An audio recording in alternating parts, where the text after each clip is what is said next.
Good.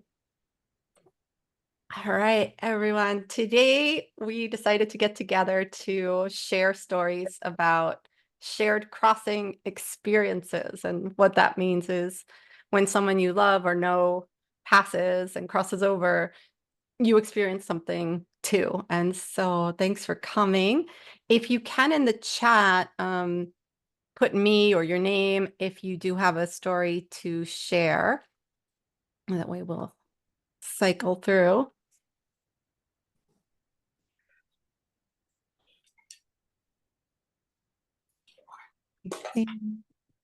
Oh, good. So Christy has a story. I have a story. I know Erica has a story.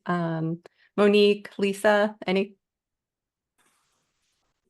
Nothing yet. Open to it in the future. Awesome.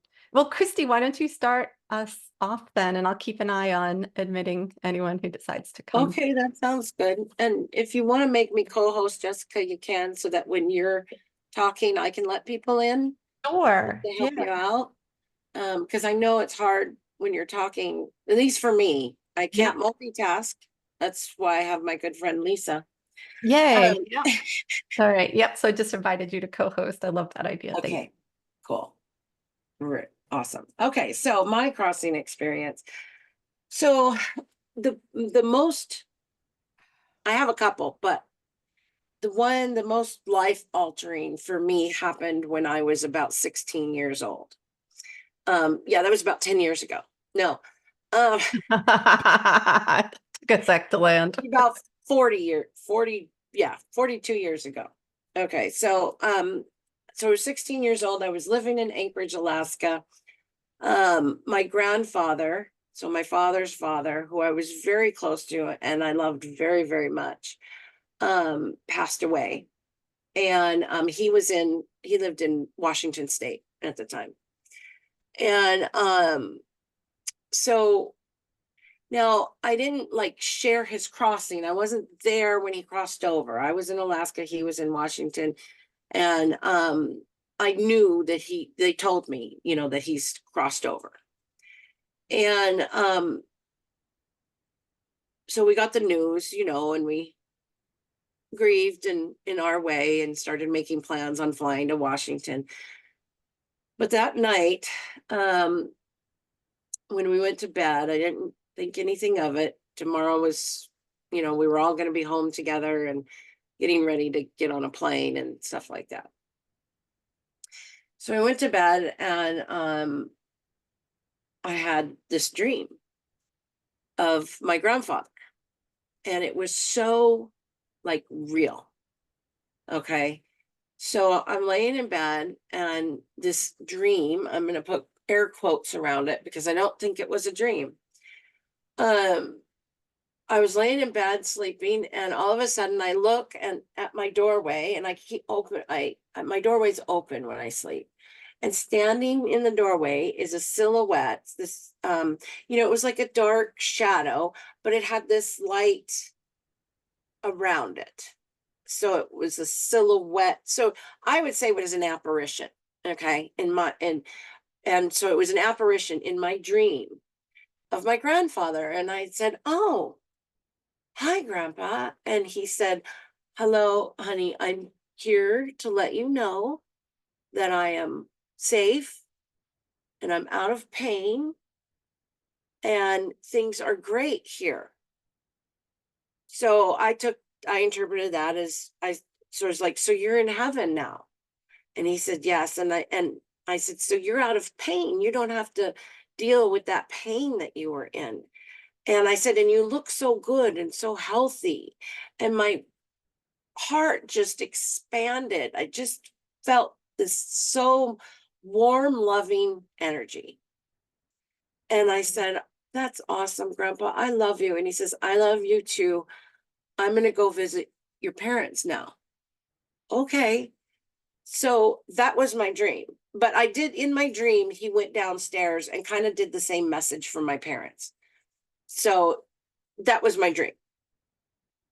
Next morning, we're all together. My mom is making a nice big breakfast for us. And My dad and I are sitting at the dining room table. My mom's coming in and out of the kitchen to the dining room, getting all that stuff ready. And I was like, I want to tell dad about my dream. And dad says, I want to tell you guys something. You're not going to believe this. And I said, okay. He goes, I had the most amazing dream last night. And he pretty much had the same experience. There were little differences. In his dream, he came to his bedroom first and then came up to mine, but basically the same thing. Just wanted to let him know that he was safe, he was out of pain, and things were great. I'm getting chills just talking about this. And when he told me that, I was like, Dad, I am not kidding you. I had the same dream. I swear to God, I had the same dream. He's like, really? And my mom goes, yeah, I had that dream too. And she explained her dream, which was pretty much the same, but a little different. In her dream, he came to me first and then went down to hers. But he gave her this scroll that, you know how the old, like the Dead Sea Scrolls, they're on. She said this beautiful scroll with golden, leaf on it, and it kind of floated from him over to her and opened up, and it was just this message, pretty much what he said. I'm fine, everything's great, I'm in heaven, I'm out of pain, I'm happy, this is wonderful, that kind of thing. But pretty much, right? You don't Who's ever had the same dream? All three people in the same house having the same dream. So at that point in my life, at 16 years old, I knew beyond the shadow of a doubt that spirit is real, that we continue after our physical death. So that is mine. I love it. That's so beautiful. It's pretty cool. And Thank you. they say time works different beyond the veil, like, It time, does. like, so the order really, it makes sense, I'm sure, in the multidimensional Yeah, way. it So, doesn't matter. It was just yeah. you know, Oh, it's how pretty cool. cool. Cool, cool. Yeah. Erica, I've do you want to go seen next? apparitions like that since I was a baby. Visible Yeah. Oh, that's cool miles too. away. Yeah. Yeah. And you had another story, but why don't we go through, like, Erica will tell hers, I'll tell mine, and then we'll go back to yours. And then if we have more, I don't know how many Erica has that we could Perfect. Perfect. Yeah, yeah. Oh, you're muted, my dear.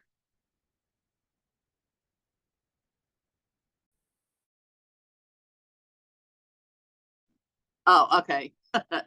I don't know if I have one per se. Um, I mean, I have dreams all the time where, they're there and I'm like, oh, Dad, you're still here. You went away for a little while. And they do feel really real, but I mean, I have them all the time, so I don't know if they're dreams or visits or what. But I'm glad you mentioned about the time running differently, because the minute she said that, my dad said he went to him first, and I was thinking, oh, that's because time runs differently, and also spatial relation is different too, because I had a friend, she's the best medium I've ever come across. She said your grandmother's always with you, and then like a months later she said something, yeah, your grandmother is always with your father too.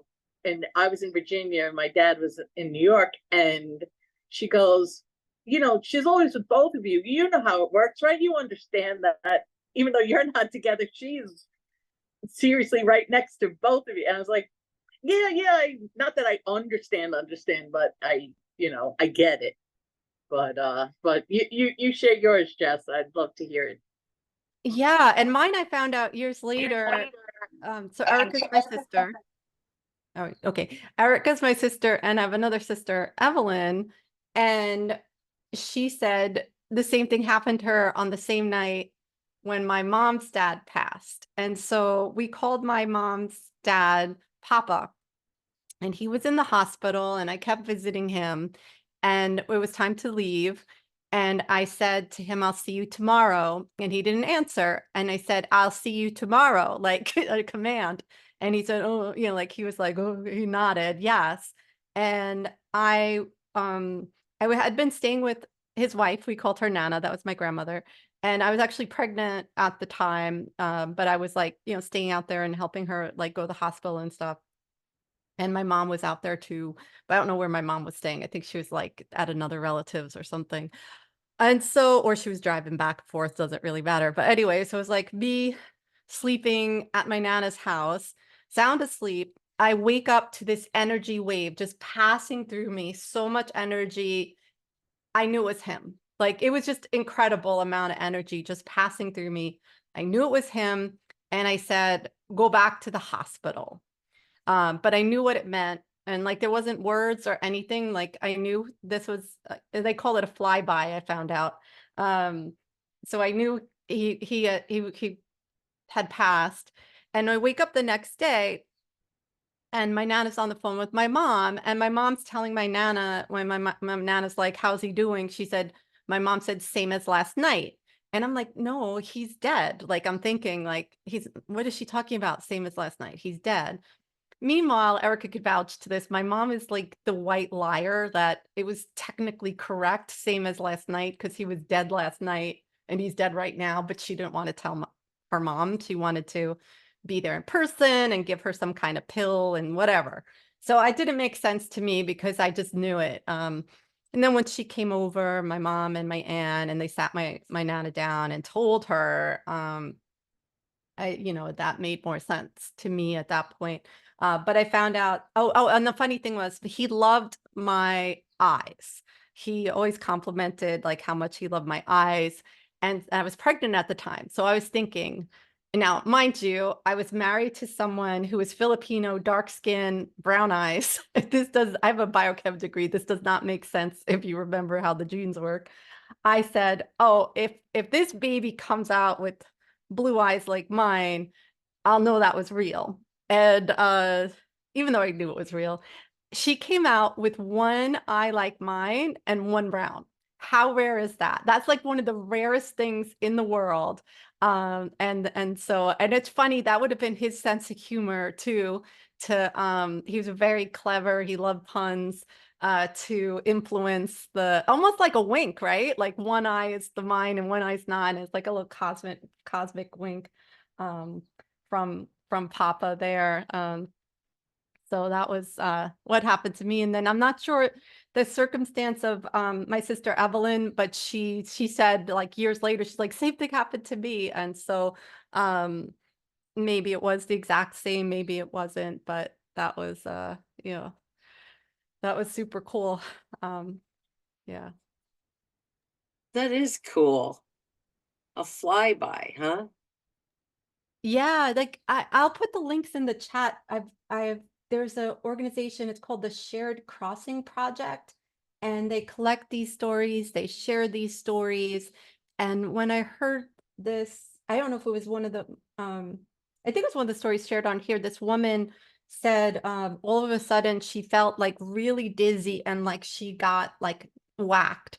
And unfortunately, like at that exact moment, her son was at a bachelor party. He had drank too much, or, he was drunk because he was at a bachelor party, and he got hit by a car. And so she literally like shared the experience like in a very visceral, embodied way, like and knew. And Erica, I think I was thinking of you, like, I think it was Zoe's friend who passed, but somehow I think you felt Zoe's pain or something like this. Like Yes, you that's picked up what on the energy, right?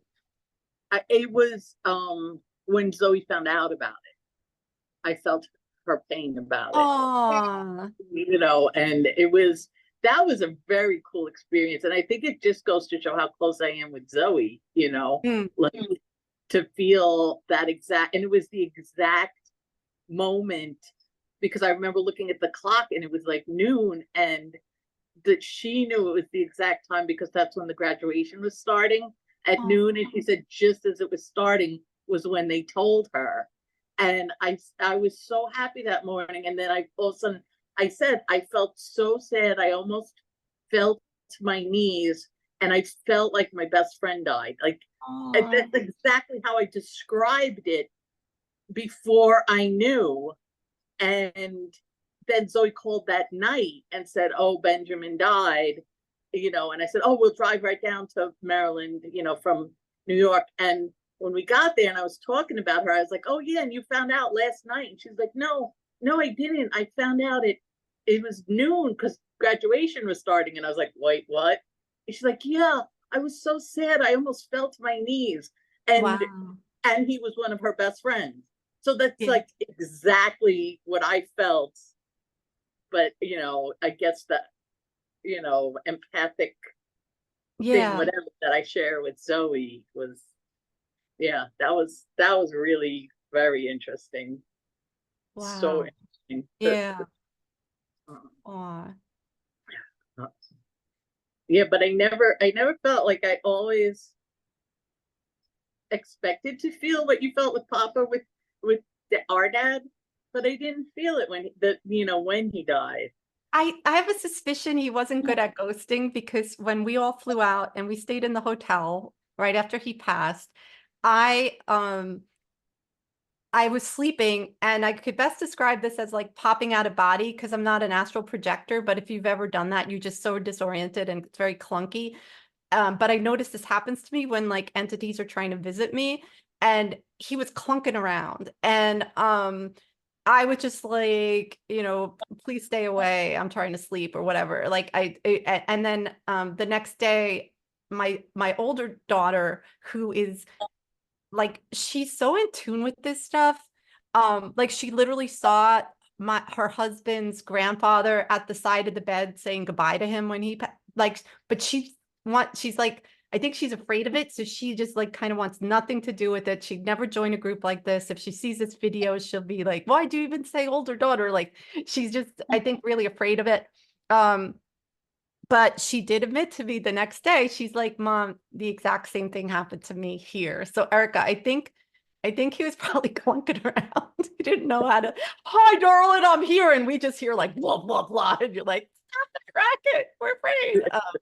So I don't think it's anything other than that. And that he's coming in your dreams. I see him in my dreams all the time too. And it's like, and he gave me a message too once. And when you were talking, Christy, about like in your dreams, and it's like, it's a different kind of dream and the colors are different. It's like colors we never see here. Like our eyes are limited, like hummingbirds see more color than we do. We see more than dogs do. But you're seeing all this color that we don't see in a body and like getting these messages. And so Eric, I think he did kind of perfect the dream communication versus anything else. And that's probably what it was. And I know the night before he passed, I got a message when I was walking into my bedroom right back there, and I got you're going to need that medium stuff soon. Like I was taking all the classes with Christy. I was at your level 1 and joining your circles. Like, you're going to need to get good at this soon.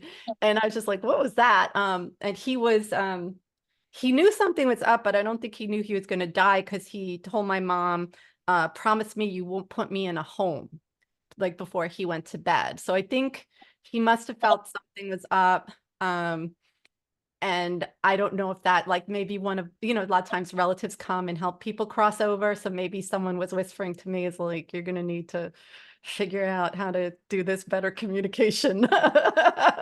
Keep going with it, Jess. It's going to come in handy sooner than later. But yeah, so that was, that's my thoughts on that, Era. I have another one about our grandpa. Dad's dad passed on July 10th, 1987. And for me, that was always a black day, like July 10th, black, like I just hated that day. So of course, my youngest daughter makes her debut. Yay, happy birthday, July 10th. And I told our mom, I said, this is terrible. July 10th, that's the day our grandpa passed away. And she just, without missing a beat, goes, that's because he's her guardian angel. Aww. And then she got really sick and we didn't know what was wrong with her or anything. And she had to get all these horrible tests, that she was hospitalized for a week under the oxygen tent and whatever. And they finally realized it was because she was born with a deformed bronchial tube. And then they're like, oh, we don't know. She might need surgery. And then the spring that they place in it, that has to be done surgery every couple of years because it won't grow with her.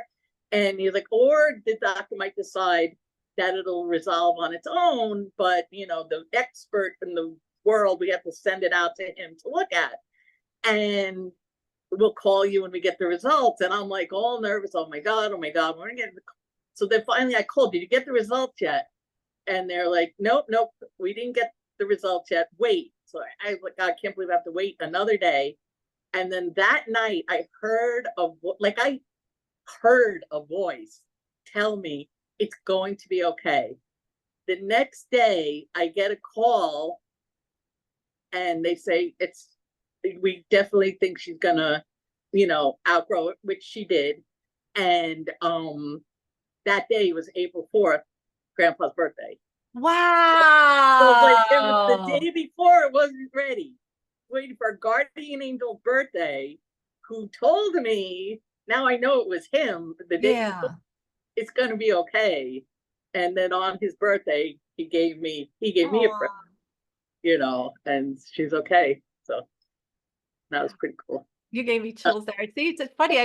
You have to ask, you know, all the people in your life about these stories, because most of us don't like openly share it. And so here it is. Erica's a medium too. Like, she's into all this stuff. And I didn't even know this about her. That's my sister, for whoever came in. Like, I think Francis came in, and we don't even know. And so, when my dad had his first stroke, I like asked him, like, did you have an experience? And I filmed it. And he was, you know, talking about his near-death experience. And then I was able to like share that with everyone else. But yeah, just to ask. And most people have it. Like, I have something to share. I was asked to go speak at a yoga studio, a yoga training, and when I asked, did anyone ever have, you know, any kind of paranormal experience, all the hands went up. And so it's such a more interesting conversation than, oh, this weather lately, you know, like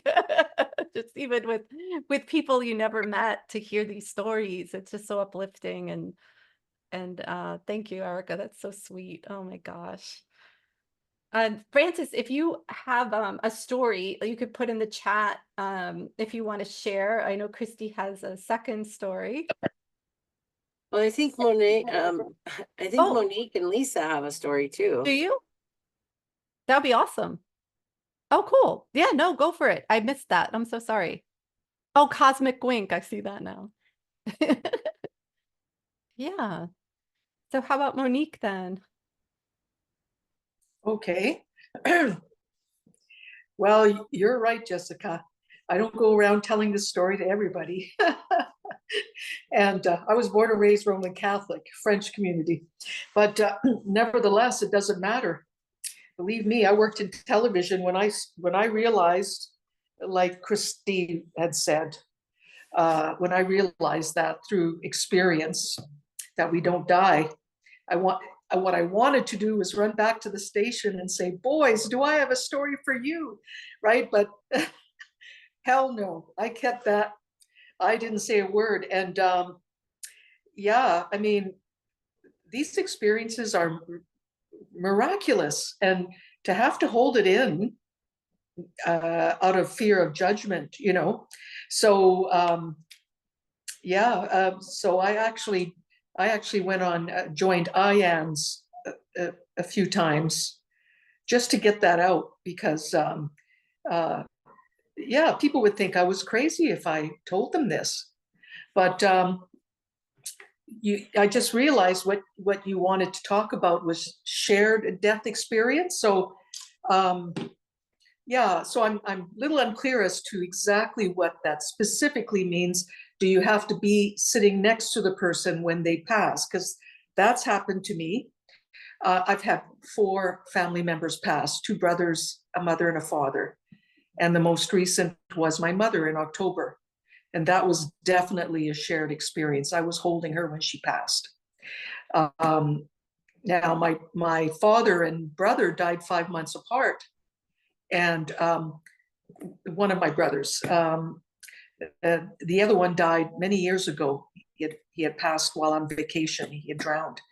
All of these people have come to me in very profound ways, and really helped with the process of grieving, because realizing they're not gone, right?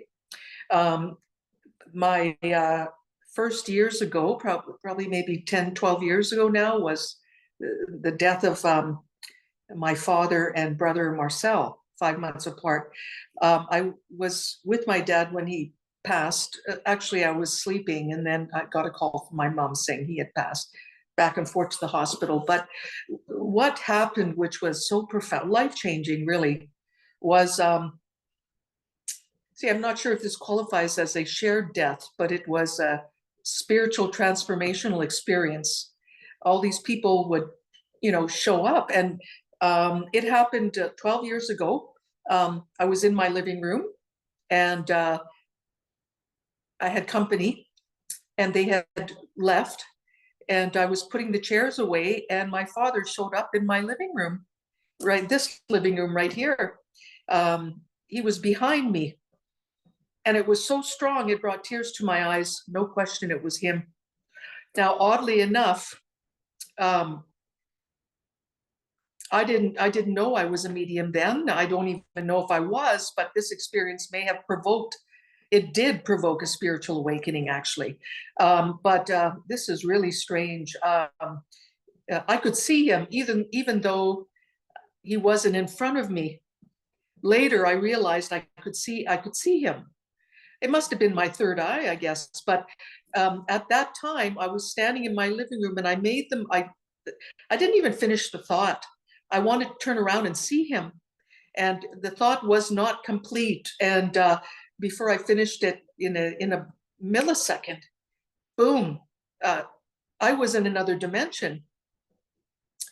I say that he took me there. I don't know, here I was in this space. I would equate it similar to a near-death experience, although as far as I know, I didn't die. But I was floating there in this dark space. Now, it felt like a room. The only reason I say that is because it felt like there were walls, a ceiling, and a floor, yet there wasn't. I was being, held there, floating. I knew I wasn't in my body, but I was definitely there. This is me. Here I am.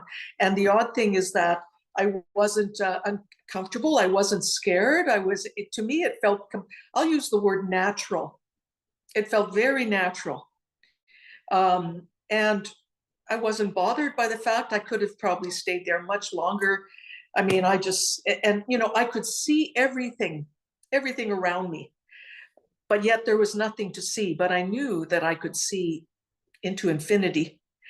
And it wasn't very much longer after that I heard my father's voice. Now we're talking telepathic communication, which I had never experienced. And it's there that I realized that experience, we have far more senses than we do here. Because if I had a body, it would have been vibrating. The energy was just vibrating. Every time he spoke, I felt what he was saying with God knows how many senses, right? So, yeah, and he said to me, "Do not leave your sister." I had one sister left, and I was so shocked. I didn't answer. I was just so, because I thought, how could he talk to me? He's gone.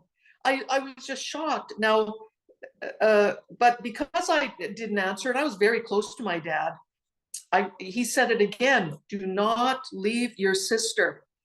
And this time I heard the tone, I felt the tone in his voice, and it was more stern. And for me, it was a knee-jerk response. If I had a knee or a hand, or a head, it was just like, "Okay, Dad." If, in real life, that's "Okay, Dad." That's all I said. And when I realized I spoke without a body, I mean, if I had a hand and a head, I would have went. I couldn't believe that I had spoke to him. And then the next thing he said was, and as he said it, by the way, he faded out, and I could even equate it or compare it to swimming underwater. That's kind of how it sounded as he swam away, just faded out, because it felt very floating, liquidy somehow, you know. I don't. So as it faded away, he said, "Everything's going to be okay." And then the last word, the split second that it had finished, okay, boom, I was back in my body, still standing right here. And funny enough, you know, before I left my body, I grabbed onto the coffee table to steady myself. And I remember thinking, why am I doing this? It was almost like some other entity or something. It's like somebody else was in control of my body. I just put my hand down on the coffee table to brace. And the quick thought is, why am I doing that? And then that's when my dad showed up, and I ended up on the other side. Now,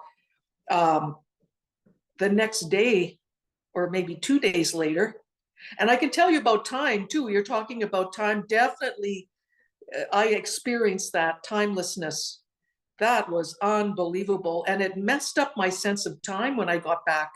I don't even know if I still feel things the same way, but my sense of time was it had changed, because 2 days later, or it could have been the next day, it's my brother, not the one who passed after my dad did, the other one that died 20 years ago. He showed up in my living room when I was sitting in this chair in front of the TV. He showed behind me once again, and I still didn't understand what in the world was going on. Once again, I knew it was him. It was so profound. The tears were coming, and I still didn't understand about telepathic communication. So, but it was him, definitely. I hadn't seen him in 20 years. He died at 35. And I wanted him to know that I knew he was here. I wanted to acknowledge his presence.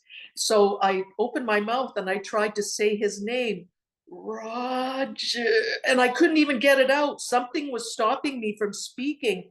And then boom, in another dimension again.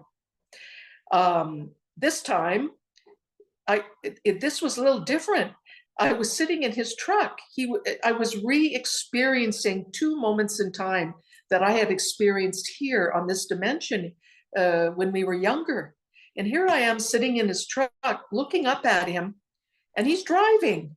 It was unbelievable. I mean, these experiences, and I'm sure you've heard this and you've experienced it yourself, far more real, far more real than you know, our experience here. So yeah, you know, there was a moment in the truck, and then another moment when we were talking on the phone. I won't go into the details there, but there was a message in that for me. And after the second experience, boom, I was back in my chair again. So those were the 2 experiences with my dad and my brother, Roger. My brother, Marcel, he came through much longer after he passed. I fell asleep on a riverbank. I was with a friend, and they decided to go hiking, and I was far too tired. And I said, I'm going to stay here and sleep. Now, I fell asleep on the blanket, and I was lying on my back, and I knew I was, even though I was asleep, I was aware that I was asleep on that blanket when he showed up. I'm lying on my back, looking up, and there he is, looking right down at me. I could see sort of this part, you know, and my brother used his hands when he talked a lot.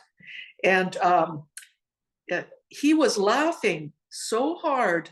His eyes were shut, you know, his eyes were shut. He's laughing like this. His eyes were shut, you know, because he was laughing so hard, and his hand was going like this. And what I actually went to a psychologist after that, because I wanted to make sure I wasn't cracking up, you know.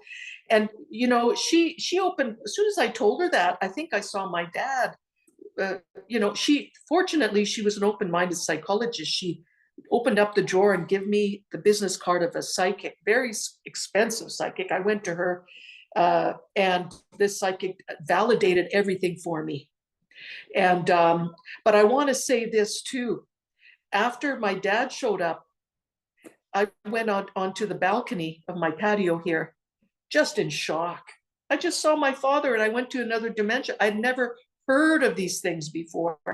So I just, dragged my butt over to that patio, sat down on the chair. I have a little corner patio here. I'm on the 18th floor of a high rise with a big view of the sky. And oh, this was unbelievable.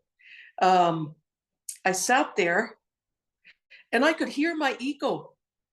Somehow I had split. I can't explain it. It's so funny we're talking about this because I was thinking about this morning. Who was that voice? I mean, I knew it was me, but I didn't think it. I didn't say it. I just heard it. It was my voice. It was me, but it wasn't me. Just like I grabbed this table, but I had no intention to grab the table. So as I sat on that chair, I heard this voice, and it wasn't very kind. It stayed with me for weeks, actually.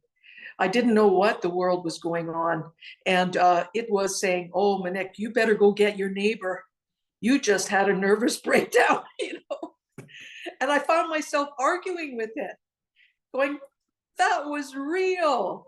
No way, that was real, And as this is going on, and I thought about it for a long time afterward. How could I argue with me? I was thinking about this morning. Who was that voice? Was that my higher self? But as we're arguing, then this is what I experienced. And this I'll never forget. This is what changed my life here. Is there was an explosion of light that just came out of I believe it was my abdomen, just here somewhere, just boom. It was so bright that I couldn't see anything else, really. It was just pure white. And I'll describe this, well, as soon as it appeared, my physical body looked down. I remember looking down, because what in the world was, I looked down, and this voice that was talking to me, it said, that's me. It said, that's me. And I didn't say it, but the voice in my head said that. And I'll tell you about this light. It was so powerful, incredibly powerful, and it was alive. It was living.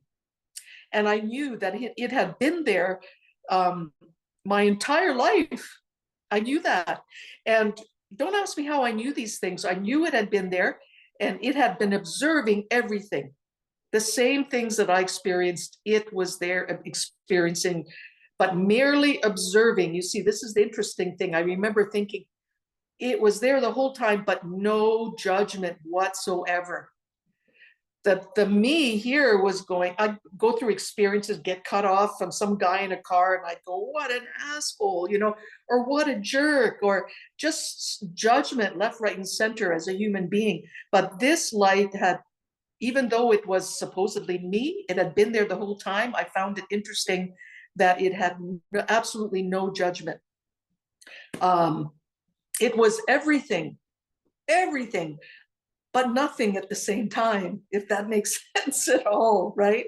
Now, I don't know how much longer I was there, but I somehow made it to bed. I don't remember doing that. But paranormal started to happen to me nonstop afterwards. Synchronicities, paranormal, it was unbelievable. So that was the start of a spiritual awakening. And I went into, you must have heard, the dark night of the soul and the whole gamut. I couldn't work. This psychic I went to, she was very good. She'd been doing it for 40 years. She kept tabs on me, because when I went to see her, she said to me, it had happened to her, she said, twice. And she says, when I came back, I couldn't speak. But she kept tabs on me, because she said to me, you are becoming enlightened and you know, born and raised Roman Catholic. My immediate thought was, wait a minute, only Jesus is enlightened. I thought, give me my money back. You know, I thought, what? But what she was talking about was, I guess, you know, becoming more conscious or becoming more aware, or, you know, right? Just these kinds of things. So I didn't know that at the time, but with this experience came gifts. You know, I had these abilities now, and I have always been an artist. I work professionally as an artist, but I'll tell you, it wasn't long before spirit took that over.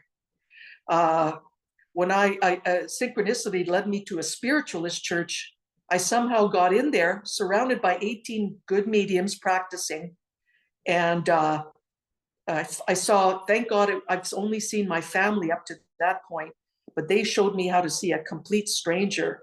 I was bouncing off the walls. And at the end of the class, full day class, I ran into the minister's office and said, Anne, you don't know me.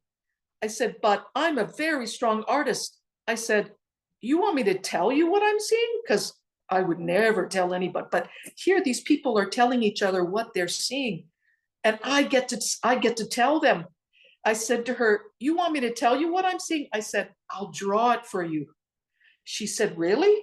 I said, yes. I said, absolutely. I said, I'm a professional cord illustrator. I've been doing it for 40 years, or 30 years rather. I said, I'll draw it for you. I was certain I could draw it, you know? So a month later, I came back to another class, presumed the court illustrator stance with paper and pencil in hand, and looking around, the minister said, I want you to draw what they're seeing. So I didn't know if I could do that, but when I couldn't see spirit, I put pencil to paper, and boom, oh my gosh, physical. I felt so full I could barely breathe. I can't explain what was happening, but with the pencil to paper, started to doodle, and there was a face. That's how the spirit art started. I drew 3 drawings that day. The minister said to me, I believe you found your calling, gave me a wink, and turned around and walked back to the front of the class. So that was my experience, if that's considered near death. But the most recent one was my mom, and I'll try to hold it together when telling you this story. I spent last 6 months caring for her. She just called me up and said, honey, can you help me move into a senior home? Sure. I flew out to Manitoba. I'm from Vancouver. And it took a few months to get her in there and all packed in. And, you know, and in those 3 months, she had 3 heart failures. And I wouldn't leave her. I actually moved into the senior home with her and trying to set up palliative care, but we were in and out of hospitals. The heart, I don't know why this happened, but we lost our heart doctor. And yeah, we were on our own. And so anyway, we ended up, you know, we only ended up in the palliative care unit in the hospital because we couldn't make the deadline. I mean, we just couldn't last that long. I tried to set it up in the senior home. We didn't make it. Brought her to the palliative care one day, the last day. And I didn't know, I mean, of course, it seemed like a nice place. It was quiet. Palliative care is very nice environment, right, for these people. Quite the opposite for these hospitals nowadays. And I felt safe to leave her and get a rest myself, you know. And when I got back at 10 o'clock, there she was waiting for me, just hanging on by a thread, really. She knew I was coming. I told the nurse to tell her I'm on my way. And she couldn't breathe. She was hanging on to the bed sheet, sitting up in the hospital bed, trying to breathe. I dropped everything I had, ran to her.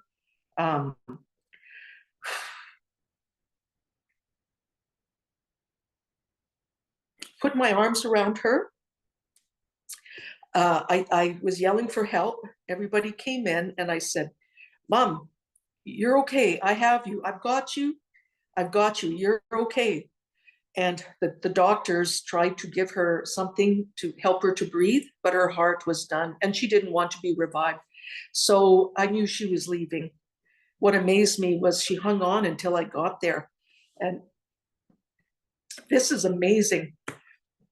I held her and I said, Mom, because you see, she was seeing spirit before she passed. She was telling me about it. She says, you might think I'm crazy. And I said, Mom, you forget who you're talking to. So she told me she's seeing this lady in an old white wedding dress and a little black dog. The next day she'd say, there it goes again. You know, so she was seeing spirit, and I had time to talk to her a lot about my experience, about many things. And so in that hospital bed, as she was trying to breathe, I was holding her hand, kissing it, saying, Mom, I love you. I love you. And then I said to her, Mom, you know where you're going. You know where you're going. I said, you can go. It's okay. You can. And the minute I said that, the very second I said that, I felt her head, I just felt her body relax, and her head leaned on my shoulder, like she was just relaxing. In that very moment as well, I felt this energy. It was dense, like a thick, right?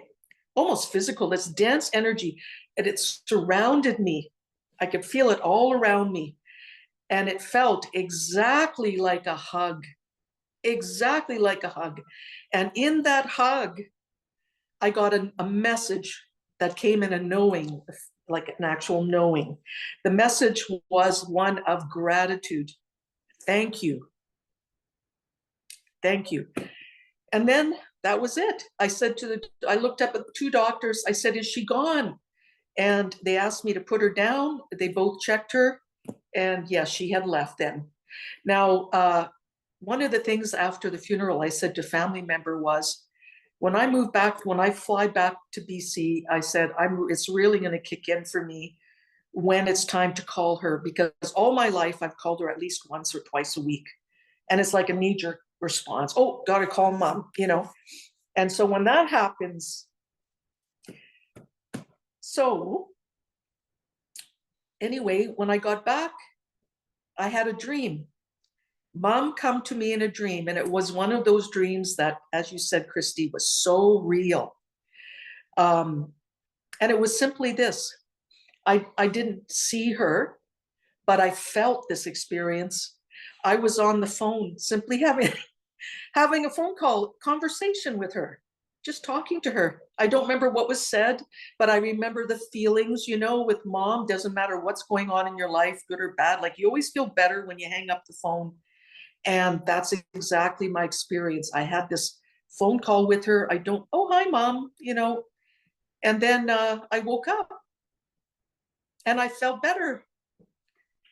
So I believe what she was trying to say was, you know, I can talk to her anytime.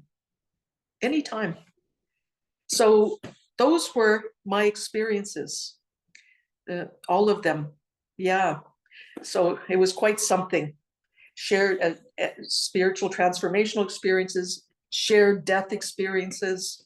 Yeah, it's been quite the journey. Quite the journey. Wow, that's simply, yeah, miraculous. Miraculous is the Love word. that. I believe every word because I can Well, feel it, and it's just so amazing.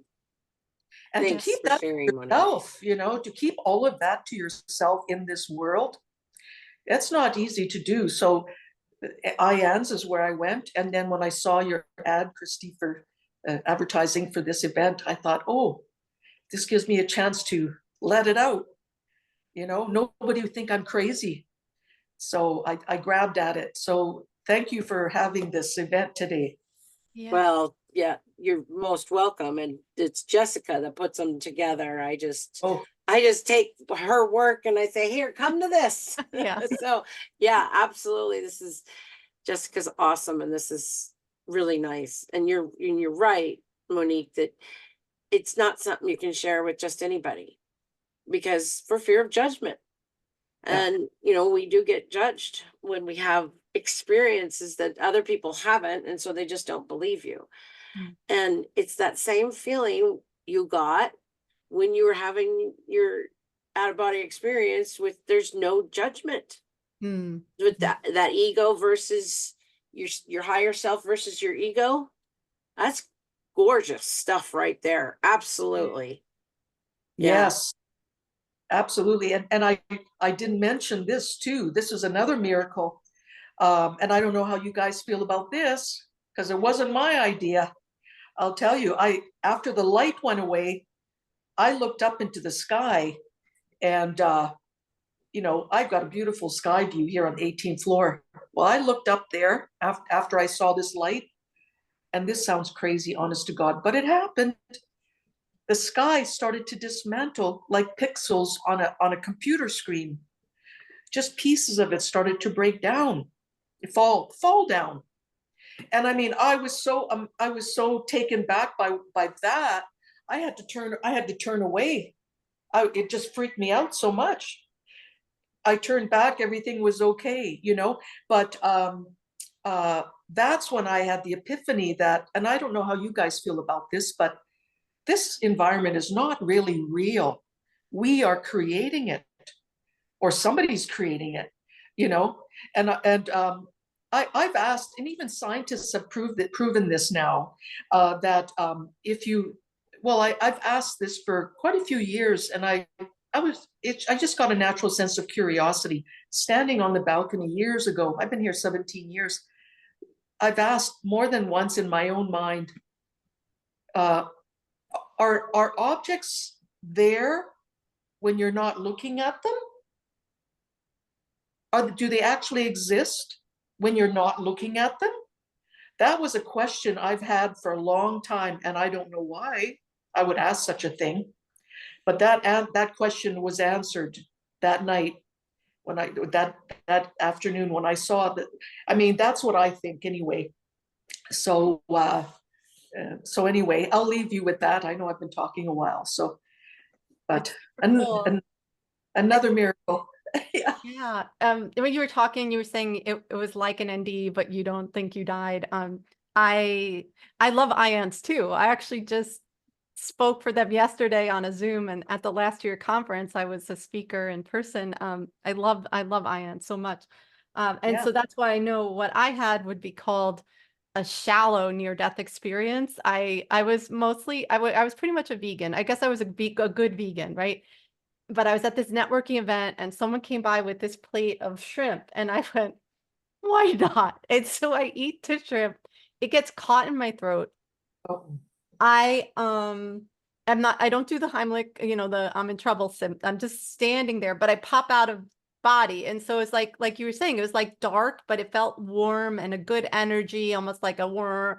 And the same thing, like you said, where you heard your ego, like I heard the thoughts in my head saying, you're such an asshole, you're such an asshole. But it was like this far off little audio frequency that wasn't me, and I didn't care, and there was no time, and like this whole thing. And I like the phrase ego is earth guide only.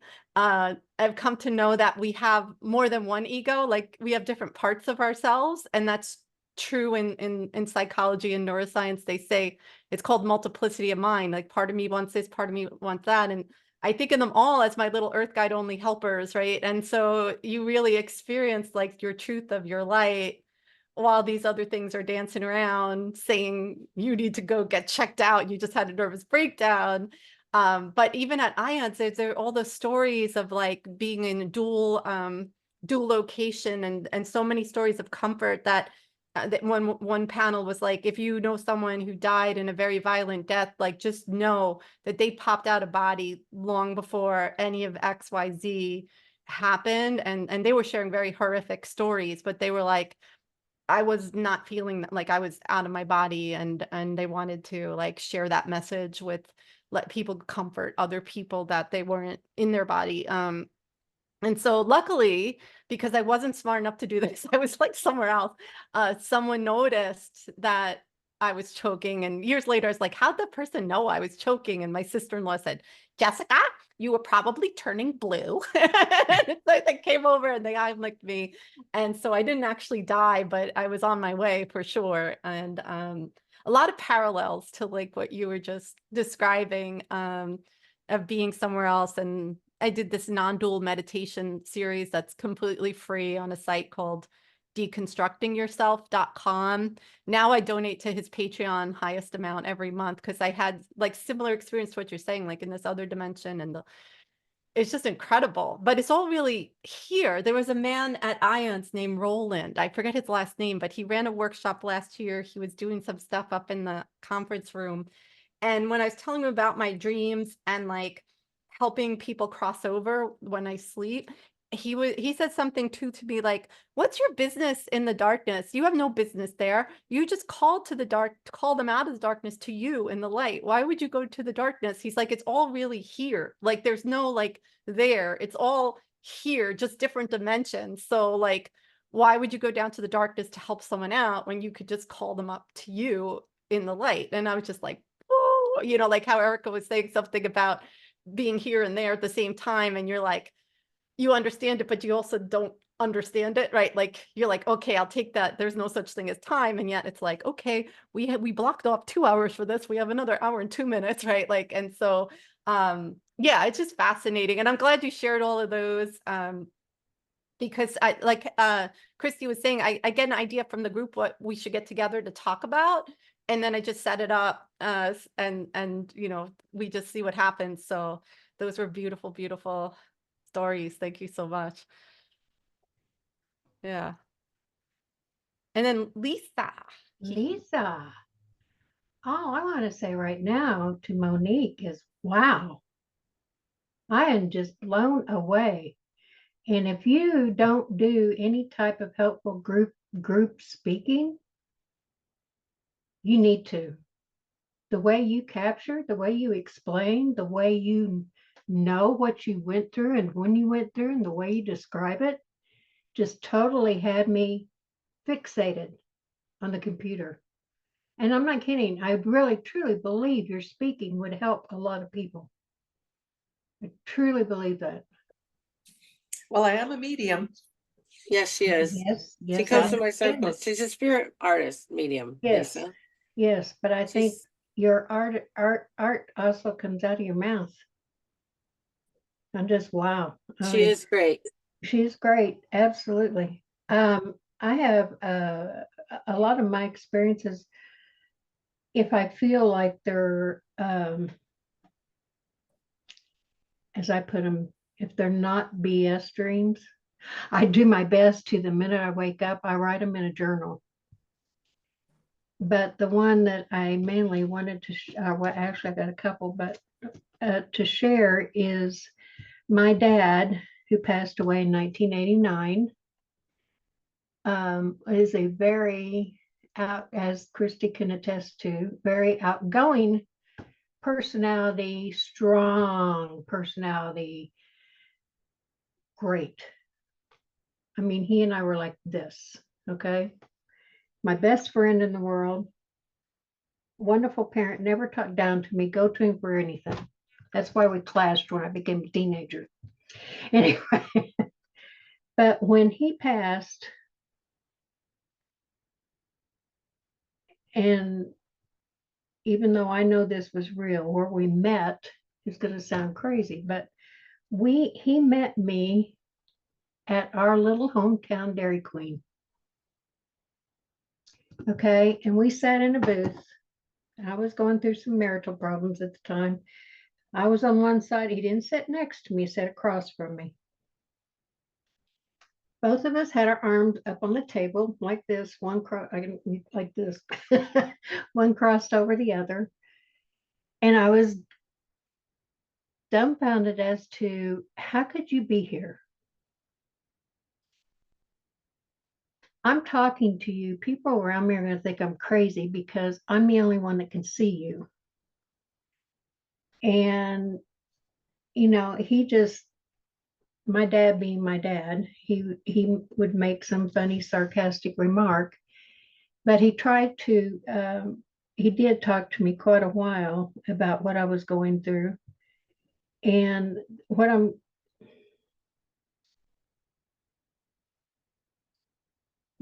trying to get across, kind of stumbling around, is the fact that it seems like when my dad would visit,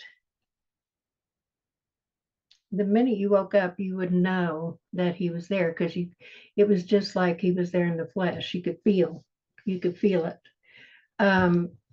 With me at the time, when we were through with our discussion, he just reached over and kept telling me that it was going to be all right. It was all going to work out all right. And he kept patting me on the arm. And when I woke up, it was like he was doing it at the time when I woke up, because I could feel him patting me on the arm. My stepmother, he must not have been gone very long at the time. I can't remember when this all happened. Back then, I wasn't writing them down.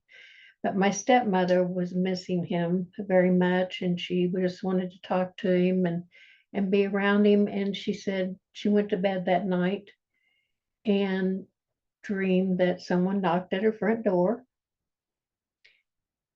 And it's funny, my dad and Dorothy, my stepmother, were kind of like Mutt and Jeff. I mean, he was 6'3" and she was a midget. I mean, not literally a midget, but I mean, she was really short. And she opened that door, and it was Dad at the front door. And she said, I just melted into his arms. She said, I needed that hug so bad. And he held on to her and held on to her. And I said, how long did you feel that hug? And she said, at that time, she said, I still feel it. I know he was actually there. So the same night, he visited me and gave me a physical touch, and he visited her and gave her a physical touch.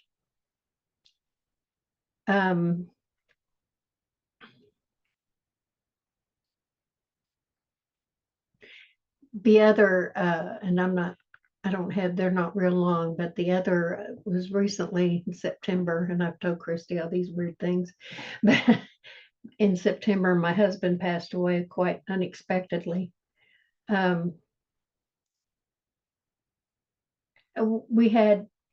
We've got dogs.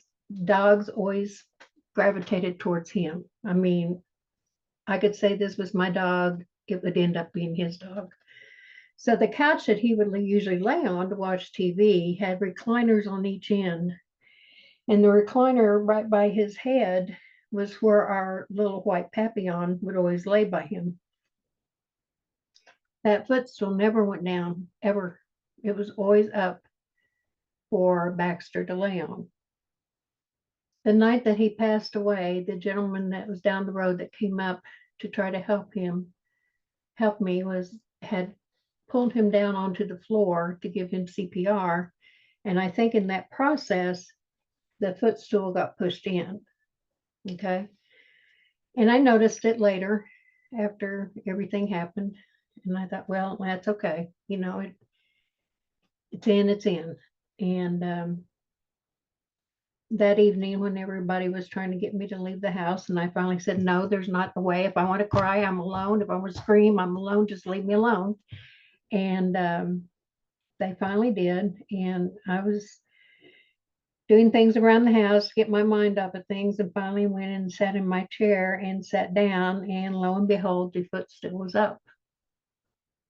Nobody put it up. Nobody even realized, I don't think, that it was down. And it's just been little things. He was a Western addict. And of course, I have not voluntarily watched a Western since he passed. Okay. But I don't know about all TVs, but with my TV, whatever I turn the TV off the night before is the channel that comes on when I wake up in the morning. And there for the longest time, I turn the TV off, go to bed, wake up in the morning, and sure as crud, it'd be one of those Westerns that I'd hated so bad. I said, if I ever saw another spaghetti Western from Clint Eastwood, it'd be too soon. But it would be one of his Westerns for the longest time. And my youngest daughter used to say, you know, Mom, he just doesn't know that he's gone yet. He doesn't know that he's passed away yet. But eventually, you know, there's been little things that have happened, but eventually they've kind of slowed down. But I think he was just trying to tell me that, you know, he was all right. Everything was okay. But for him to physically, do that. And for Dad, I could feel his touch. That's other than getting my journal, which I'm not going to go do. That's my experiences.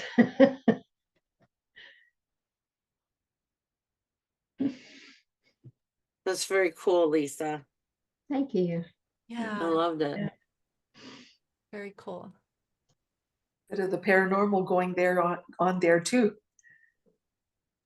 Yes, very much so. Yes. It's still ongoing. I've had spirit speak over my outside camera.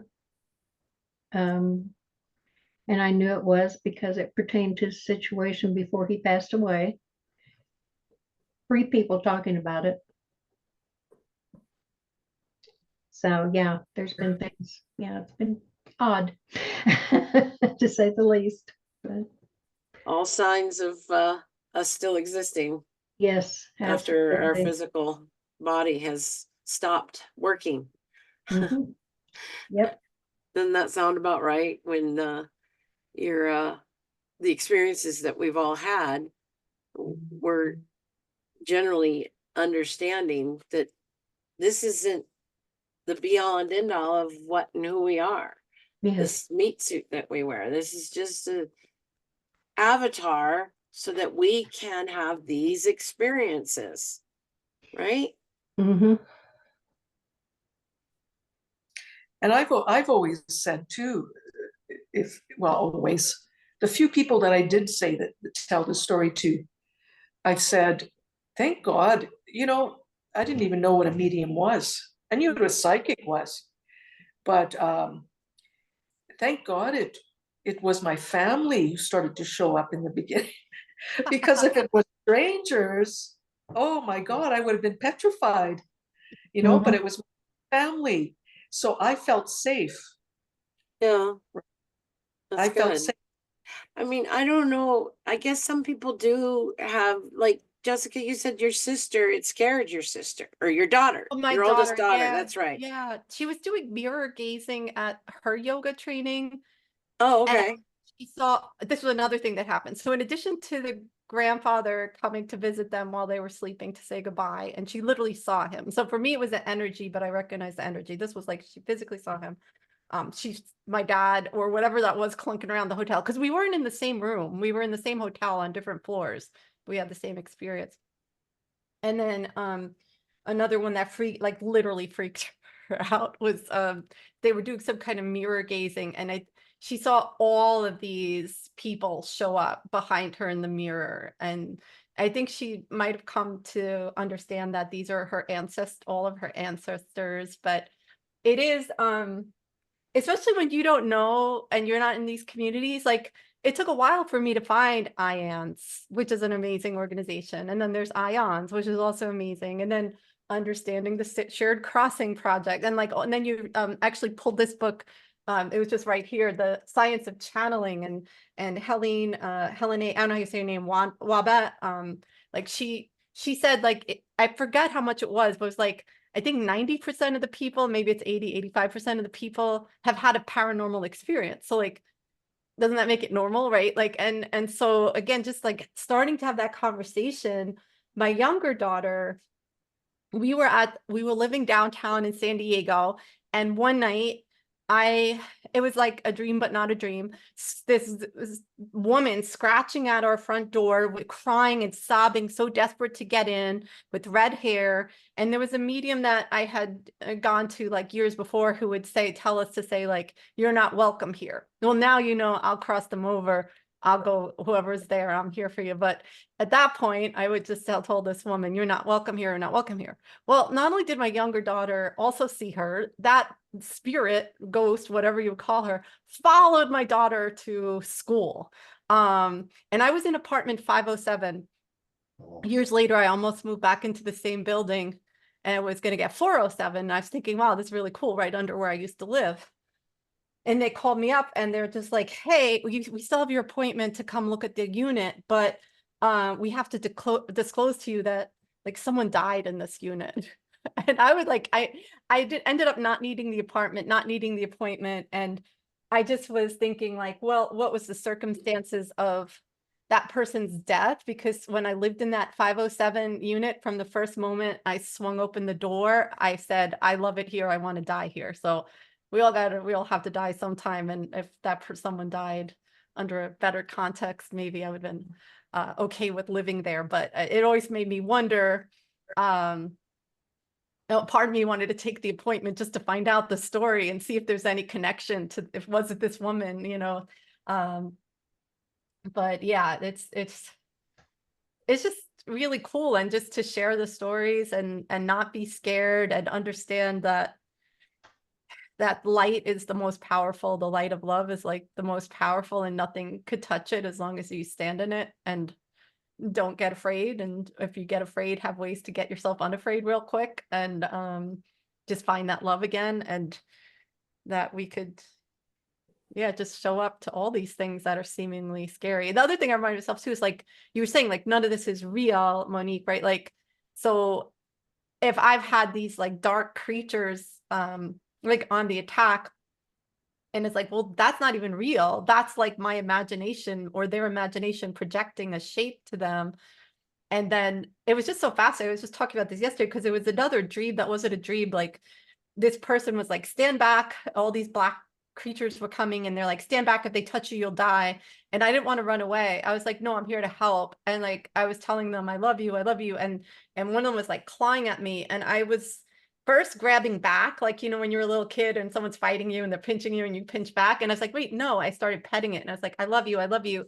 And one by one, like whichever ones I was interacting with turned into like a human that was distraught. Like all of a sudden, like I was on a subway train with a man who was just like so distraught and so upset, and like just saying, I love you. It's okay. I love you. And like, they all kind of moved on. Like, so it's like that shape that we see, or the voice. I was trying to cross over this woman and this little boy in one of my dreams, and a demon voice was coming in saying like, you better stop or I'm going to curse your whole family. And I was just like, I reject that. You can't touch the light of love. And by the way, you want to go in the light too? I can help you. Right. Like, and it's just like when you like feel it, and that even in the biggest darkness, even the tiniest light, the darkness can't touch it. And once you get that, it's like an amazing thing.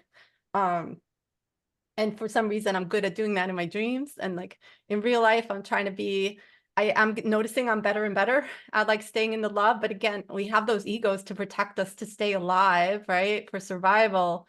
So it's like, how much are we shining through with our true self and guided by that, versus letting the ego take over to like, let us live to see another day, and like the balance of compassion and, getting yourself out of the unsafe situation. My mom and my sister, not my sister Evelyn, they were at the bagel place, and I was in the bathroom, and there was some kind of big confrontation going on out there. And when I came back out, the confrontation was over, and it was like screaming and yelling and all this stuff. And my sister Evelyn goes, "Oh, Jess, I was thinking, I'm so happy you weren't out here, because you probably would have tried to like mediate the situation." And I was like, Evelyn, I was in the bathroom ready to grab the plunger and come out and protect you again. Right? Like, you have to have like that. We're here to amplify love and call back to love anything that's unaligned, but also defend the boundary of love, right? And not let anything get tainted. So I'm not, I'm not going to sit there. That's the thing I have to ask, what reality am I in? Because it is true. If I'm dreaming, it doesn't matter. I could stand in love whether this thing is scratching me. But if I'm like outside and someone's similarly trying to do that, then I do ask myself, what reality am I in right now? That's amazing. That's awesome, Jessica. I love that. That is a gift, what you do. That's really great. Awesome. It's just so beautiful. And your intelligence is, I just love it, Jessica. You're awesome. But just Erica's asking you about something about your chemistry teacher told you. There's a story about. I don't. Erica, will you tell it? I'm not sure if it was Mr. Drysdale or a different teacher. You told me the story that he was in bed and he turns to his wife and is like, "You hear that knocking? It's bothering me." And the wife's like, what are you talking about? He's like, no, the knocking, the loud knocking. I just keep hearing it. What are you, and she's like, go back, go to sleep or whatever. You're imagining it. And then he found out the next day that I think his dad passed away and was like banging or knocking on something. Do you remember Yeah. now? Is this Yep. triggering? Yep. His dad died of a heart attack. And the mom said, I didn't even know what was going on. I just heard all this banging from the other room. Yeah. Right. Yeah. That's Yeah. another, Yeah. That's a Ab- shared crossing experience, right? Like, yeah, that's, yeah. Wow. That's crazy. So what happened with me and my grandfather, the message I got from my grandfather, that's not really technically a shared crossing experience, right? Right. But we like every story we're hearing today is so cool. It Yeah. doesn't like I we mean, came it's together about saying, yeah, understanding that we are multi-dimensional beings. yes. right. And I tell some of my clients that you're a multi-dimensional being.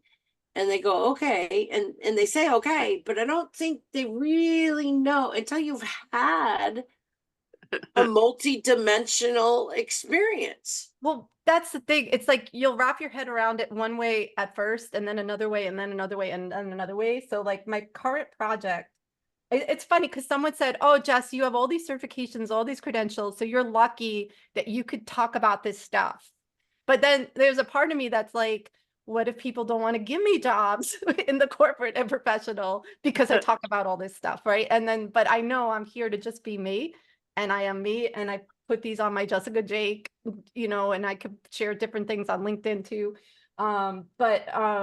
The project I'm working on is called Disco. If you ever heard of DISC, the personality profile, and there's all these different personality profiles, but basically that we have different personality parts. And so back in 1926, someone came up and said DISC, they didn't call it personality parts, they called it traits or types or whatever. But now we know it's like these are real, like 4 common personality parts that people have, but we have other parts as well. So and speaking of characters, the cat is getting into some mischief in the background. And so, but then I called it, so I'm updating the model from the 1920s to incorporate contemporary neuroscience, et cetera. But then the O in Disco is, I called it omniversal self. And so, which the part that's not a part. And so, you've had these inner conflicts of like, should I eat the candy bar or should I go exercise? And yeah, we know that we have these different parts of ourselves, but then there's the part that's not a part, which would be like Monique, that big light that you saw, right? And so I loved calling it omniversal self because I just say like, hey, we needed the O for disco to be cool. And it's the part that's not a part. And then we could use that to lead our parts, right? But omniversal in terms of this is the awareness, the foundation, the core essence of what I am, whether I'm awake, whether I'm asleep, whether I was 2 years old or 10 or 12, like you're showing up as different little people throughout your whole life. And this was the foundation, right? And leave it at that. But then it could be like you're saying to your clients, like multidimensional, right? Like in this timeline, in this other timeline, and in my past life and that past life. But by the way, there's no such thing as time. So all those lives are happening right now, right? Like, and so it's like, it's a project I'm really proud of because it doesn't negate everything that we talk about when we talk about spirituality and paranormal and whatever we're talking about. And no matter what someone believes, they could benefit from it. But yeah, so I think it's like little by little because I took a hypnotherapy certification way back, and it was from this woman. It was like Q Academy or Q University, and she's like a doctor and she has all this stuff going on, and it was accredited, but I didn't want to put it on my site because she also did past life regression. And at the time I thought that was too out there, like, and I didn't want it to be like, I got a certificate from this place that also does that. And then, but in time, and then I'm suddenly like, of course there's past lives, and like you kind of just, it unfolds and you hear the stories of people sharing and look at the research if you need to hear research, and And yeah, I think little by little what that word even means just changes for you. Yeah. I could validate that multidimensional scenario now that you're talking about it. Actually, that makes sense to me. It's a little bit of an explanation of what now, because I wondered how in the world this happened. That one stranger, that first stranger I saw in spirit in the spiritualist church, I was to get up on the platform. I raised my hand right away. I went up to the platform. The minister said, look at the wall, not at the mediums, because you don't want to read their body language. That's when this man started to show up, starting with his head. I was to describe what I was seeing, and I was just floored by this experience. And it's so funny because as it was happening, the head, the shoulders, the arms started to appear, his body, then his boots. And, the minister was sitting on the platform in her chair next to me. She was teaching a class, and she would say, well, what did he do for a living? Well, how the heck do I know? But I looked back at him and his arms were covered in some oil or something. Anyway, it was an amazing experience. And as it was happening, my mind would not allow me to believe it. That's the uncanny thing. It was happening in real life, and yet I was still fighting with myself until this happened. The minister spoke up when I said, oh, his teeth are brown. And she says, oh, yes. I can taste it. He's chewing tobacco. And I swung my head over to her. I said, you mean you're seeing him too? She says, oh, yeah. Then I knew it was real. I knew this was actually happening because somebody else could see this guy too.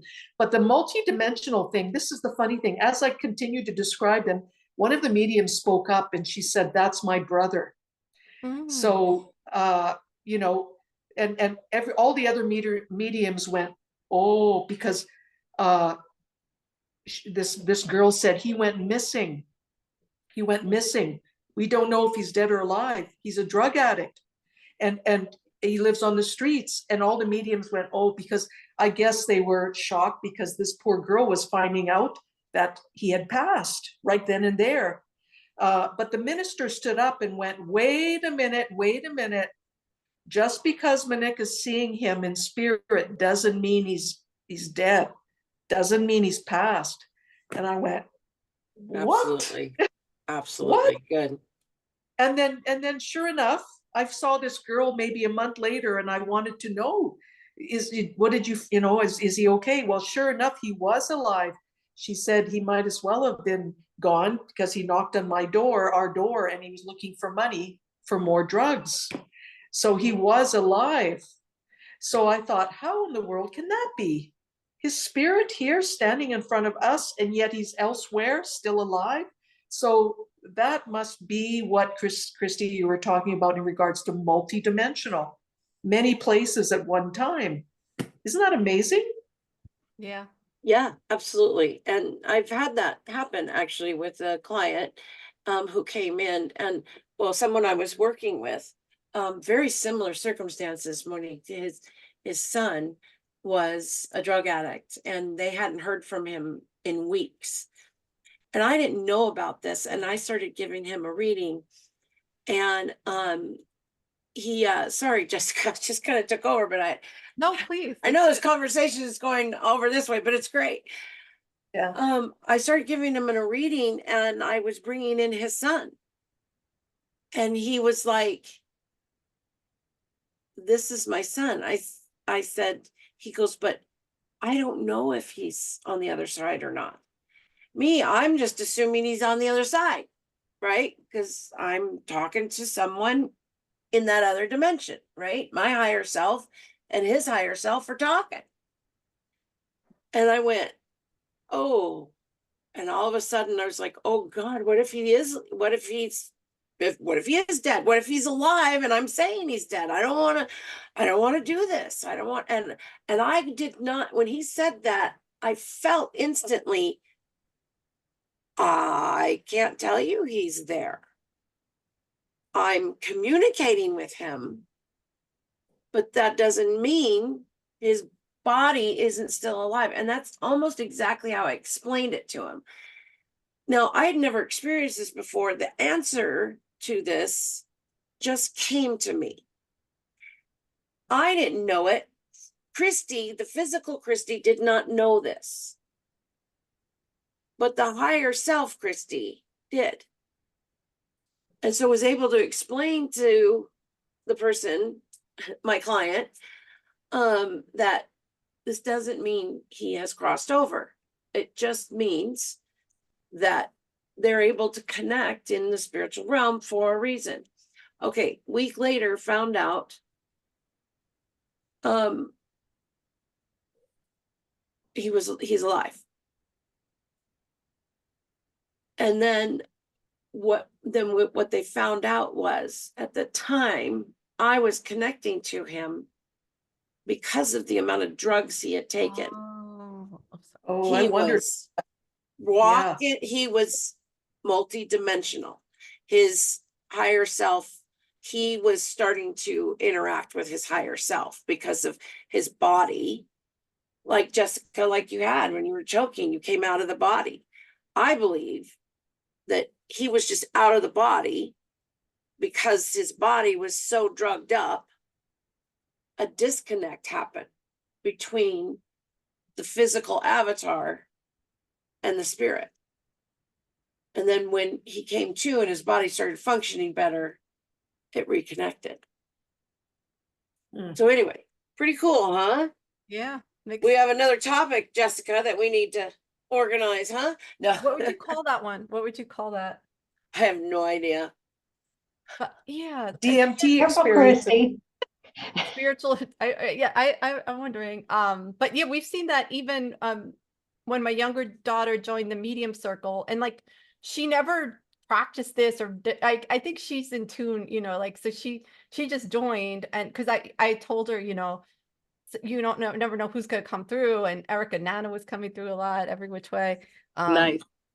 And Jade picked up on someone, and like just such detail of like he loves lying in the grass, but like really actually lying in the grass, looking up at this, and like lots of details.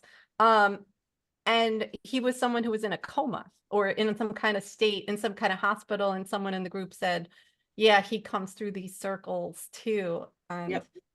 People with dementia always come through. And yeah, the whole my thing dad was coming through, I'd say 3 or 4 months prior to his passing, because he was going in and out of dementia states.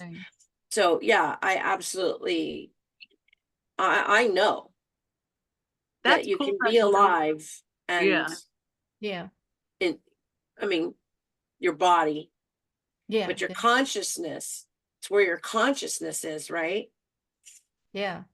It shows your realness and your honesty. I don't even know if I'm unmuted or not, but You are, we can hear you. Go ahead. Okay. Because I just remember, like, I don't even know, 20, 15 years ago, there was some medium on TV. Now, I don't know if she was scamming or half scamming, and she told these people that their daughter was either dead or alive. Like, she was like, oh yeah, she's dead, she's definitely dead, and they stopped looking for her, but then it turns out she was really alive. Yeah, And you know, like, and that just gives, you know, someone like you a bad name, you know. Right. But your answer was so good, you know, like, I don't know if maybe he's also a medium and he's just connecting in you know, it not necessarily has to be someone on drugs who's doing it, you know. If I'm going in the trance and you're going, we might, you know, meet up or whatever. But exactly. Yeah. Exactly. Yeah, that's good. And there's people that can astral project, right? Can purposely leave their body and go other places. I astral project myself. It's how I remote view. Oh wow. I project myself to places and I can see, you know. Nice. Of course you have to be in that alternate state of mind and state of being. And now and there's also this trance channeling that goes along with this. When you allow another spirit to use your body and mostly your voice to talk, and I am doing that now, practicing So what everybody's saying, I mean, that's just the next level. The only problem with trance channeling or trance mediumship is you lose the you can just have a lot of people just come in with people from wise words from spirit, right, which are great, and they probably are connecting. I can usually see the entity entering them when I'm watching trance. I can see the entity entering them, I can see the entity leaving them. Okay, but there's a lot of people who can't see that, and so you have people saying, I can channel Jesus, like, okay, I'll believe that when I see it. But you know what I'm saying? And then they say some good things, but they're not really channeling Jesus. So it's easier to fake, right? Trance channeling. And but then again, the thing that we have to remember is where is that person's intention? What is that person's intention? Is that person intention being a trance mediumship, or intention is to heal? Cool. And it works, that's great. If their intention is to gain notoriety or fame or money, I really have to take a second look at them. Exactly. But yeah. So it is unfortunate. The business that I'm in, and most of us are in, is fraught with fraud and conmen. I think all we can keep doing is keep remembering our intent, and the right people will get to us at the right time. You know Absolutely. what I'm saying? The paths that you need to cross, you will cross. Okay. I think also going off that fraud thing is, I think Hollywood perpetuates like such a ridiculous, but I mean, they'll even get things wrong, like, oh, you're a psychic, tell me what my grandmother is saying, or oh, you're a medium, predict what my future is going to be like they don't even understand what it is, and then it's like like anyone who says, okay, yeah, I could definitely bring through your grandmother, is also a fraud, because you don't know who's going to come through, and absolutely. Any it, good medium will not guarantee that so and so is going to come through. exactly. Any good medium that is of Legit. the right intent knows that they cannot guarantee that, because of many, many reasons. We know that. Right. We know why. You don't know. But anyway, cool side conversation. Yeah. I could be here forever, but I need to go. Can I ask My Lisa a phone's about to question? die too, so. Yeah. What's up, Lisa? I just want to know, you talk about all these different, like your channeling and your different levels and this, that, and the other. When I did a reading, and I believe you said it was your grandmother, and I was in the kitchen and I could see this and this and this and this, and you said I was looking through her eyes. Right. I mean, is that that's remote viewing? Okay, because that was just that's odd remote viewing. Your higher self went to her at that point in time, like you said, there's no time, right? But your higher self went to that situation and looked through your grandma. You were looking through my grandmother's eyes. Because it was like I was her. That's how we remote view. Okay. So like if I wanted to see what Jessica's place was like, maybe if she wants me to help her find something, you have my permission if you wanted to thanks. Check it out. No, I'm not going to do it right now. But yeah, I would astral project to Jessica. Now it's not perfect. I couldn't tell you every little detail. I mean, It's a psychic connection. And I would get the information through looking through her eyes or just picking her brain. You know what I mean? And just allowing whatever images come to me from her. Right? So that's psychic. That's a psychic connection. And you can do that. Not everybody can remote view. You can learn to remote view just like you can learn anything else. But we really have to understand how the energy works, what the mechanics of it are, right? Unless you just naturally came upon it. Then you go and, because that's how I came upon it. I'm like, I don't know how I'm able to see what her house looks like or what their, bedroom looked like or whatever. Then somebody taught me the mechanics of it. And I went, oh, and it made sense. Okay, your higher self is astral, blah, blah, blah, blah, all the ins and outs of how that's done. And I went, oh, wow. So I'm like, how can I teach somebody that if they don't, because I had to learn in reverse, right? I went in, I learned mediumship, and then I learned psychic, and then I learned remote viewing, and then I learned, you know what I mean? I went backwards. I was already doing mediumship. And then I learned how to do it. Does that make sense? Yeah. And I was like, how do I teach people that? And really, even my clients who come in for spiritual counseling, one of the biggest things that we need to learn is that we are multi-dimensional beings. I know I've said it before, but until you experience your other selves, you're really not going to understand. I mean, it all comes down to understanding, because once we know that this is truly understand that this body is just my avatar, it's not me. The ego is that part of the brain that's placed there to protect the human self, the physical self, and to have experiences. If you didn't have an ego, you wouldn't have experiences. You kind of follow that's a big leap, but without the egos and emotions work together, right? I mean, I'm not a doctor, but I know that the emotions and the brain and the body, the emotions are a physical thing.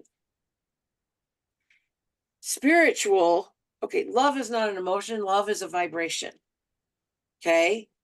You get what I'm saying? That's why when I try to explain to people, when in spirit, you don't have the restrictions of a physical brain, of a physical body, right? Okay. You're all knowing, you're everywhere and nowhere. There's no time. Think about that, right? Because people with a brain, we have to have time to make order. We have to have order. So our brain won't blow up. Exactly. I hope I'm making sense. Yes. But it's a big concept in such a little word, but it's so important. Now, why was I going on about this? Thanks, I don't know, Erica. but I love that love is not an emotion, it's a vibration. That's So I if love you that didn't so have much. ego and you didn't have emotions, you are non-judgmental. Right. That's where I was going with that. Nice. And that ego, while speaking of which, sitting on the balcony here, it's arguing with me about whether or not I'm going crazy. Okay. And it was even sounded like my voice, but, and it stayed with me for a while. I ended up I suddenly had this need to meditate. I knew I had to learn how to meditate. Never in my life I ever done that. But within a week, I went to a trade show. There was a booth. I found myself 3 weeks straight in a this Buddhist monk has this massive building in Vancouver, and it's Asian, but he's trying to get Caucasians in there to learn how to meditate. And I was there for a few weeks learning how to do it. Anyway, my point is, I remember asking him this question. He had a translator. There was probably several hundred people there. I asked him about this voice, because I couldn't, it wouldn't go away. And I learned from that experience that voice was not very kind. It took me a while to figure that out. So now, of course, I know that comes from all our entire life's experiences, and God knows how far back. But we are all so hard on ourselves, and it's a real practice to learn how to love ourselves when we're listening to this voice, not aware that it's like the monk said to me, that voice. Oh, he says, that voice is not you. He says, I've been through that. I know what you're talking about, in his foreign language. Through the translator, he said, that voice is not you. Years later now, I know exactly what he's talking about.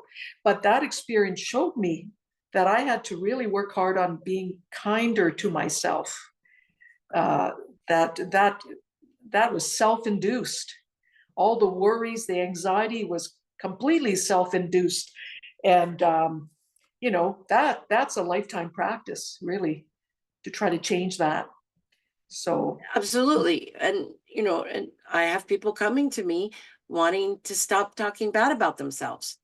Now, okay, take a person who's never had the experiences we've had with truly understanding multidimensional being. You have somebody who thinks this is it. This is me.